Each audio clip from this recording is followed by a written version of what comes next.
Before we get into this video, give yourself a round of applause for something that you accomplished, for something that you did that scared you, but it was so rewarding because this is what you want to do. For me, this is my second YouTube video. I'm so excited that I am on this path to create content, to share inspiration with you all. And my journey, like I said, we're going to grow and learn together. So give yourself a round of applause. Celebrate yourself, okay?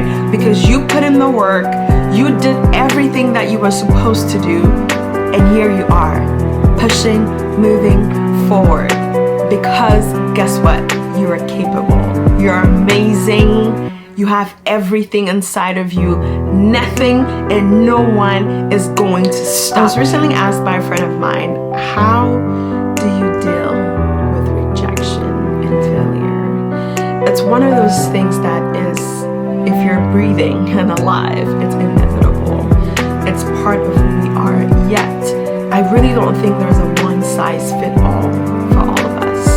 So I'm going to give you my perspective on how personally I've had to deal with rejection and failure.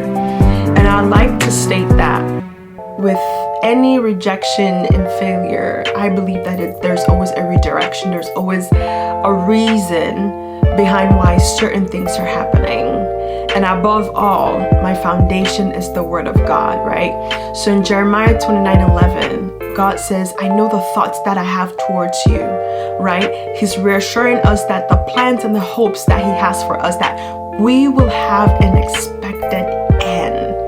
So that is what helps me go through any failures, any rejection, and in the hardest of times where it just seems like there is no hope, there is no light at the end of the tunnel, the Word of God keeps me grounded. It gives me hope. Aside from the Word of God, I would say reading books, listening to podcasts, surrounding myself with people who have gone through what I've gone through, right? What I'm going through, rather. And really speaking to them and really, tapping into how they came through the same challenges, the failures, the rejection, so on and so forth. And this leads me to the point that it's so important for you to have a positive mindset, irrespective of what you're going through. Because guess what? What we go through is never about us. It is never about us. There is a greater purpose as to why we're going through what we're going through.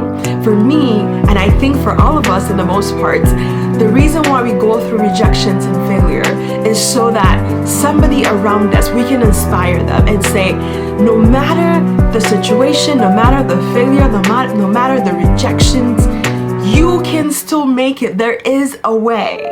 This is not the end of your story.